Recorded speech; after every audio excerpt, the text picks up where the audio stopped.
Hi കൂട്ടുകാരെ, പുതിയൊരു വീഡിയോയിലേക്ക് എല്ലാവർക്കും സ്വാഗതം. അങ്ങനെ ഗൗതമും നിധിയും ജീവിതം പുതുതായി തുടരാൻ ആരംഭിക്കുകയാണ്. കാരണം തനിക്കൊരു കുഞ്ഞ്, ആ ഒരു സ്വപ്നം മോഹമാക്കാൻ വേണ്ടി അവർ ജീവിതത്തിലോട്ട് ഇങ്ങനെ പോകുന്ന സമയത്താണ് നിർമ്മലാമ്മ കയറി വരുന്നത്. അങ്ങനെ അവരോട് പറയുന്നുണ്ട്. അപ്പോൾ ഗൗതം പറയുന്നുണ്ട്, നിങ്ങളുടെ മകൻ നിങ്ങളെ അമ്മയെന്ന് വിളിച്ചു വരും. എൻ്റെ കുഞ്ഞിനെ പ്രസവിക്കുന്ന ആ സമയം എല്ലാവരുടെയും മുന്നിൽ അങ്ങനെ ഒരു അംഗീകാരം കിട്ടുകയാണെങ്കിൽ എനിക്കത് ഏറ്റവും വലിയ ഭാഗ്യമാണ് എന്ന് നിർമ്മലാമ്മയും പറയുന്നുണ്ടല്ലോ. അങ്ങനെ ആ ഒരു സീന് കഴിഞ്ഞ് പിന്നീട് അവർ തമ്മിലിങ്ങനെ പ്രണയത്തിലോട്ട് ഇങ്ങനെ ഒരുമിക്കുന്ന ആ സമയം കാണാം. താഴെ നിന്നും പ്രണവ് ശിവാനി ശിവാനി എന്ന് പറഞ്ഞ് ഉറക്കെ നിലവിളിക്കുന്ന കേട്ടോ. ആ നിലവിളി കേൾക്കുമ്പോൾ എന്താ അവിടെ ഉണ്ടായത് എന്നുള്ള ഭാവത്തിൽ ഗൗതം ഇങ്ങനെ നോക്കുകയാണ്.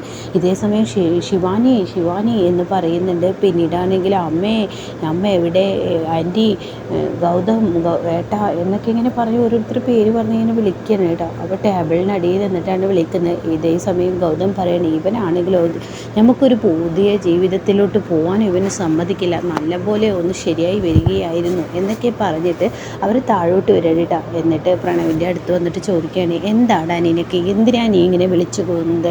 അതെ, ഭക്ഷണം കഴിക്കാൻ വേണ്ടിയാണ്. അപ്പോഴേക്കും അവിടെ പാറു എത്തുന്നു കേട്ടോ. അങ്ങനെ എല്ലാവരും ഭക്ഷണം കഴിക്കാൻ ഇങ്ങനെ ടേബിളിലോട്ട് ഇരിക്കുന്ന സമയത്താണ് അങ്ങോട്ടേക്ക് വസുന്ധരയും വരുന്നുട്ടോ. അങ്ങനെ വസുന്ധരയും വന്ന് അവിടെ ഇരിക്കുകയാണ്. ഇതേ സമയമാണ് നിർമ്മല ഇങ്ങനെ എല്ലാവർക്കും ഇങ്ങനെ ഭക്ഷണം കൊണ്ടുവന്ന് വെക്കുന്നുണ്ട്. അപ്പോൾ നിർമ്മല ഓരോരോ ഭക്ഷണങ്ങളായിട്ട് ഇങ്ങനെ കൊടുന്നു വെക്കുന്ന സമയത്താണ് ശിവാനി താഴോട്ട് ഇറങ്ങി വരുന്നത്. എന്തിനാ പ്രണവ് എന്നെ ഇങ്ങനെ വിളിക്കുന്നത്? അതെ, നീ ഭക്ഷണം കഴിക്കാൻ വരുന്നില്ല, ഭക്ഷണം കഴിക്കാൻ വേണ്ടിയാണ് നിന്നെ വിളിച്ചത്, എനിക്ക് വിശപ്പില്ല എന്ന് പറയട്ടോ. ഇത് കേൾക്കുന്നതിനോട് കൂടിയിട്ട് പാറു പറയണേ, എൻ്റെ പ്രണവ്, ഇവൾക്ക് വിശപ്പില്ലെങ്കിൽ ഒരു ഡോക്ടറെ കാണിക്കുന്നത് നല്ലതായിരിക്കും. എങ്ങനെയായ ഗർഭിണിയായ ഇവള് വിശപ്പില്ലാതെ നടക്കുന്നതും വയറ്റിലോട്ടൊന്നും ചെല്ലാതിരുന്ന കുഞ്ഞിനെ അത് ബാധിക്കും. അത് കേൾക്കുന്ന ശിവാനി, ഈശ്വര പെട്ടല്ലോ എന്നുള്ള ഭാവത്തിൽ ഓടി വന്ന് ചെയറിലിരിക്കാൻ കേട്ടോ. അത് ഇരിക്കുന്നത് ഒരു ഒന്നൊന്നര ഇരുത്തമാണ്. അത് കണ്ട് വസുന്ധര പോലും ഞെട്ടിപ്പോവാണ് കേട്ടോ. ഈ സമയം നിധി പറയണേ, എന്താ ശിവാനി നീ ഇത്ര സ്പീഡിലിരിക്കുന്നത്, എങ്ങനെ ചാടി മറിഞ്ഞൊന്നും നടക്കാൻ പാടില്ല, നീ ഒരു ഗർഭിണിയല്ലേ? അത് കേൾക്കുന്ന പാറു പറയണോ, ഒന്ന് പതുക്കെ ഇരുന്നൂടെ.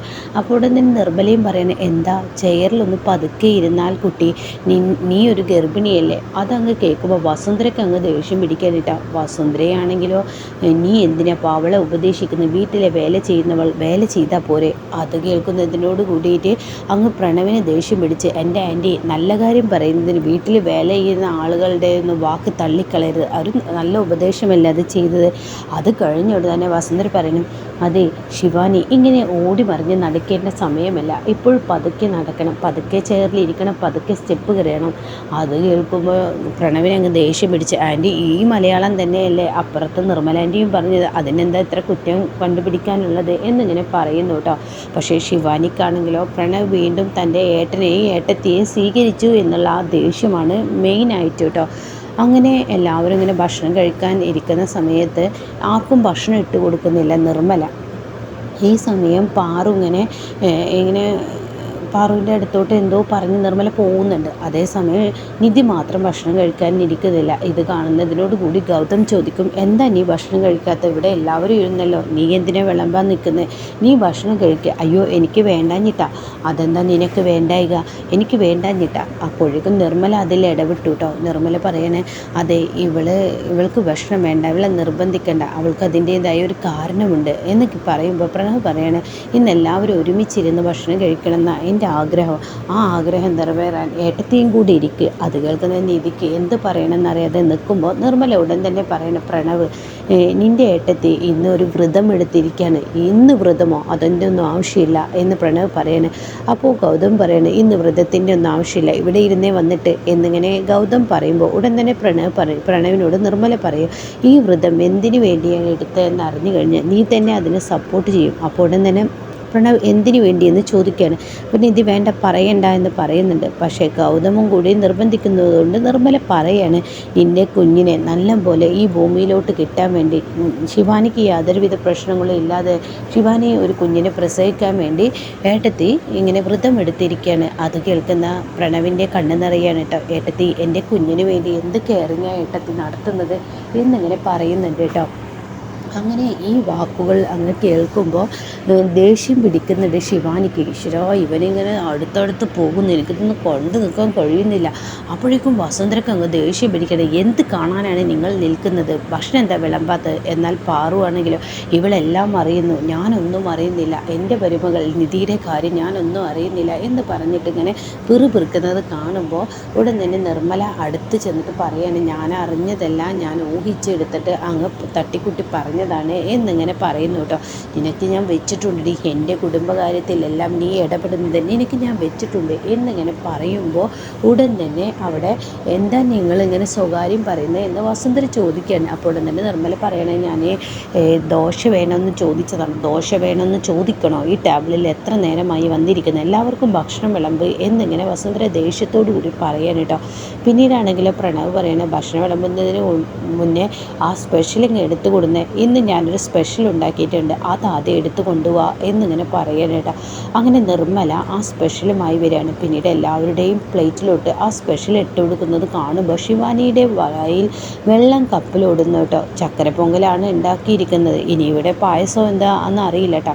അങ്ങനെ ചക്കര പൊങ്കൽ അങ്ങനെ എല്ലാവരുടെയും പ്ലേറ്റിലോട്ട് ഇങ്ങനെ ഇട്ട് കൊടുക്കുമ്പോൾ ഉടൻ തന്നെ ഗൗതം ചോദിക്കുക, ഇതെന്താ ഇന്ന് വിശേഷ ദിവസമാണോ? ഉടൻ തന്നെ പ്രണവ് പറയണേ, എൻ്റെ ഏട്ടനും ഏട്ടത്തിക്കും ഞാനൊരു കുഞ്ഞുണ്ട് എന്നുള്ള ആ സത്യം പറഞ്ഞപ്പോൾ നിങ്ങൾക്ക് ഞാൻ സന്തോഷത്തോടെ ഒരു മധുരം നൽകാൻ എനിക്ക് കഴിഞ്ഞില്ല, എന്നാൽ ഇന്ന് എനിക്കതിന് കഴിഞ്ഞു. അതിനുവേണ്ടി എൻ്റെ കൈകൊണ്ട് ഈ നിർമ്മലാമ്മയുടെ സാമീപ്യത്തിൽ ഉണ്ടാക്കിയ ഭക്ഷണമാണിത്, ഇത് നിങ്ങൾ കഴിക്കൂ എന്നും പറഞ്ഞ് അവർക്ക് ഇട്ട് കൊടുക്കാൻ കേട്ടോ. അങ്ങനെ എല്ലാവർക്കും ഇങ്ങനെ നിർമ്മല ഒരു സൈഡിൽ ഇട്ട് കൊടുക്കുന്നുണ്ട്. പിന്നീട് നിധിയാണ്. നിധി പ്രണവിനും ഗൗതമിനും എല്ലാവർക്കും ഇങ്ങനെ ഇട്ട് കൊടുക്കുന്നുണ്ട്. പക്ഷേ ശിവാനിയാണെങ്കിൽ തനിക്ക് പെട്ട് തരുമെന്ന പ്രതീക്ഷയോട് കൂടി ഇരിക്കുകയാണ്. പക്ഷേ ശിവാനിക്ക് ഇട്ട് കൊടുക്കുന്നില്ല. ഇതേ സമയം ശിവാനിക്ക് അങ്ങ് ദേഷ്യം പിടിക്കണേ. ശിവാനി ചോദിക്കണേ, എന്താ എനിക്ക് മാത്രം ഇട്ട് തരാത്തത് എന്ന് പറയുമ്പോൾ നിധി പറയണേ, ഇത് പ്രണവിൻ്റെ ഉത്തരവാണ്, നിനക്ക് തരരുതെന്ന്. എന്ത് എനിക്ക് തരരുതെന്നോ? എനിക്ക് മധുരം കഴിക്കണ്ടേ എന്ന് പറഞ്ഞ ഉടൻ തന്നെ പ്രണവ് പറയണേ, നീ മധുരമൊന്നും കഴിക്കണ്ട, നീ ഇപ്പം തന്നെ ഷുഗറിൻ്റെ കാര്യത്തിലൊക്കെ ഒന്ന് ശ്രദ്ധ കൊടുത്തു കഴിഞ്ഞാൽ തീർച്ചയായും നിനക്ക് ഷുഗറൊന്നും വരത്തില്ല എന്നിങ്ങനെ പറയണം കേട്ടോ. അത് കേൾക്കുന്നതിനോട് കൂടിയിട്ട് ശിവാനിക്ക് അങ്ങ് ദേഷ്യം പിടിക്കണം. എന്ത് പറഞ്ഞാലും എല്ലാവർക്കും എൻ്റെ കാര്യത്തിൽ ഒരു വിഷമവുമില്ലല്ലോ, ഇങ്ങനെ പോവുകയാണെങ്കിൽ കുഞ്ഞ് പുറത്തോട്ട് വരുമ്പോഴത്തേക്ക് എൻ്റെ ജീവൻ ഇല്ലാതാവില്ലേ എന്ന് പറയുകയാണ് കേട്ടോ. അങ്ങനെ ഉടൻ തന്നെ പ്രണവ് പറയണേ, ഇനി ദോശ കഴിച്ചോളൂ എന്ന് പറയണേ. എന്നാൽ ദോശയെങ്കിൽ ദോശ അതങ്ങോട്ട് ആയോ എന്ന് പറഞ്ഞിട്ട് ദോശ പ്ലേറ്റിലോട്ട് നിധി ഇട്ട് കൊടുക്കണം കേട്ടോ. ഈ സമയം പിന്നീട് നിർമ്മലയോട് ചോദിക്കണം, ഇനി എന്താ ദോശയിലോട്ട് എന്താ സാമ്പാറില്ലേ? സാമ്പാറാണെങ്കിൽ സാമ്പാർ താ എന്ന് പറഞ്ഞ് ഒഴിച്ചു കൊടുക്കാൻ ഒരുങ്ങുമ്പോഴേക്കും ഒരു പാത്രത്തിൽ നിന്ന് നിധി മുരിങ്ങൻ്റെ ഇലയാണ് ഇട്ട് കൊടുക്കുന്നത്. ഇത് കാണുന്നതിനോടുകൂടി ഇതെന്താ മുരിങ്ങയില പോലെ, ഈ മുരിങ്ങയില പോലെ എന്നല്ല ശിവാനി, ഇത് മുരിങ്ങയില തന്നെയാണ്. അത് കേൾക്കുമ്പോൾ ശിവാനി പറയണേ, ദോശയിലോട്ട് ആരെങ്കിലും മുരിങ്ങയില കഴിക്കുന്നത് കണ്ടിട്ടുണ്ടോ? നിധി ഉടൻ തന്നെ പറയണേ, ഇത് പ്രണവിൻ്റെ ഉത്തരവാണ്, നീ ദോശയും മുരിങ്ങൻ്റെ ഇലയും കഴിച്ചാൽ മതി എന്ന് പ്രണവാണ് പറയുന്നത്. അത് കേൾക്കുന്ന പ്രണവ് പറയുന്നത്, ശരിയാണ്, ഞാനാണ് പറഞ്ഞത്, നീ ദോശയും മുരിങ്ങയിലയും കഴിച്ചാൽ മതി, കാരണം കുഞ്ഞിന് അത് ഏറ്റവും നല്ല കാര്യമാണ് മുരിങ്ങയില കഴിക്കുന്നത്. ആ മുരിങ്ങയില കഴിച്ചു കഴിഞ്ഞാൽ എന്തൊക്കെ ഗുണങ്ങളാണുള്ളത് ഞാൻ പറയട്ടെ. എന്ത് പറഞ്ഞാലും ഒരു കുഞ്ഞ് ഇക്കണക്കിനാണെങ്കിൽ അത് ഭൂമിയിലോട്ട് അങ്ങ് വരുമ്പോഴത്തേനും ഞാൻ ചത്തുപോകുമല്ലോ എന്നങ്ങ് പറയുമ്പോൾ എല്ലാവരും ഞെട്ടിപ്പോവാണ് കേട്ടോ. വസുന്ധര പോലും ഞെട്ടിപ്പോവാണ്. എന്ത് സംസാരമാണ് ഇവൾ സംസാരിച്ചത് എന്ന ലെവലിൽ വസുന്ധര പോലും നോക്കുകയാണ് കേട്ടോ. എന്താ നീ പറഞ്ഞത് എന്ന് വസുന്ധര ചോദിക്കുക. പിന്നെ ഞാൻ ചോദിച്ച സത്യമല്ലേ എന്ന് പറഞ്ഞ് ദേഷ്യത്തോടു കൂടി അവിടെ നിന്നും എണീറ്റ് പോവാണ് കേട്ടോ. അപ്പോൾ ഈ കാട്ടിക്കൂട്ടൽ കാണുമ്പോൾ ഒട്ടും തന്നെ ഗൗതമിനും നിധിക്കും അത് അംഗീകരിക്കാൻ കഴിയില്ല. അപ്പം നിധി പറയുന്നുണ്ട്, എന്താണ് നീ പറയുന്നത്? വയറ്റിൽ കിടക്കുന്ന ഒരു കുഞ്ഞിനെ ഇതൊക്കെ പറയുന്നത്, അങ്ങനെയൊന്നും പറയരുത്, നിൻ്റെ കുഞ്ഞല്ലേ എന്നൊക്കെ എങ്ങനെ പറയുമ്പോൾ എനിക്കിത് കഴിക്കാൻ വയ്ക്കണ്ടേ? നിങ്ങളെല്ലാവരും നല്ലത് കഴിക്കുമ്പോൾ ഞാൻ എങ്ങനെ ഈ ദോശയും മുരിങ്ങൻ്റെ ഇലയും കഴിക്കുക? എന്നെക്കൊണ്ട് പറ്റില്ല എന്ന് പറയുന്നത് കേട്ടോ. ഇതേ സമയം പ്രണവ് പറയാം, നീ ഇവിടെ ഇരിക്ക്, ഞാൻ എന്തായാലും നിനക്ക് വാരിത്തരാം എന്നൊക്കെ പറഞ്ഞിട്ട് ദോശയും മുരിങ്ങയിലയും വാരി ഇങ്ങനെ കൊടുക്കണം കേട്ടോ. അങ്ങനെ തനിക്കിങ്ങനെ ഒമിറ്റ് ചെയ്യാനുള്ള ആ ഒരു ഇത് വരുന്നുണ്ട്. ചിരിക്കുന്നുണ്ട്. അത് കാണുന്നതിനോടുകൂടി അങ്ങ് ഉടൻ തന്നെ പ്രണവ് ചോദിക്കുക, അല്ല ഞാനൊരു കാര്യം ചോദിക്കാൻ മറന്നു. അപ്പോഴേക്കും ഗൗതം അങ്ങ് ഇടപെട്ടു കേട്ടോ. ഗൗതം പറയാണ്, നീ അന്ന് ഇവിടെ ഫസ്റ്റിലൊരു ദിവസം വോമിറ്റിങ്ങിൻ്റെ ആ ഒരു സംഭവം കാണിച്ചു. ഒരു ഗർഭിണിയായ ഒരു പെണ്ണ് 4-5 മാസം വോമിറ്റ് ചെയ്തുവല്ലോ, അത് ഞാൻ കണ്ടിട്ടുണ്ടല്ലോ. പക്ഷേ നീ അത് ചെയ്യുന്നത് കാണുന്നില്ല. ആ ഫസ്റ്റ് ദിവസം മാത്രം ചെയ്തു. ഇതങ്ങ് കേൾക്കുമ്പോൾ ശിവാനി ആകെ പെട്ടുപോയിട്ടോ. ഈശ്വര, എന്ത് ചെയ്യും ഞാൻ? ഇവർക്ക് മുന്നിൽ എന്ത് ഉത്തരമാണ് ഞാൻ പറയുക എന്നുള്ള ഭാവത്തിൽ നിൽക്കുമ്പോൾ പ്രണവ് ഇങ്ങനെ നോക്കുന്നുണ്ട്. അപ്പോൾ വസുന്ധര പറയുന്നത് ശരിയാണ്, പിന്നെ നീ വൊമിറ്റ് ചെയ്യുന്നത് ഞാനും കണ്ടിട്ടില്ലല്ലോ. 3 മാസമൊക്കെ ഒരു ഗർഭിണിയായ പെണ്ണ് ഛർദ്ദിക്കുന്നതൊക്കെ ഞാൻ കണ്ടിട്ടുണ്ടല്ലോ. പക്ഷെ നിനക്ക് അങ്ങനെ ഒരു പ്രഗ്നൻസിയുടെ ഒരു ലക്ഷണവും കാണുന്നില്ലല്ലോ എന്നൊക്കെ അങ്ങനെ പറയാൻ കേട്ടോ. അങ്ങനെ പ്രണവ് വീണ്ടും ശിവാനിക്ക് ഇങ്ങനെ ഇട്ട് പണി കൊടുക്കണം. അതായത് നീ ദോശയും മുരുകൻ്റെ കറിയെ കഴിക്ക് എന്ന് പറഞ്ഞിട്ട് ഇങ്ങനെ ശിവാനിക്ക് ഇട്ട് പണി കൊടുക്കുന്ന ആ കിടുക്കൻ സീനാണ് ഇന്നത്തെ എപ്പിസോഡിൽ വരാനിരിക്കുന്നത് കേട്ടോ.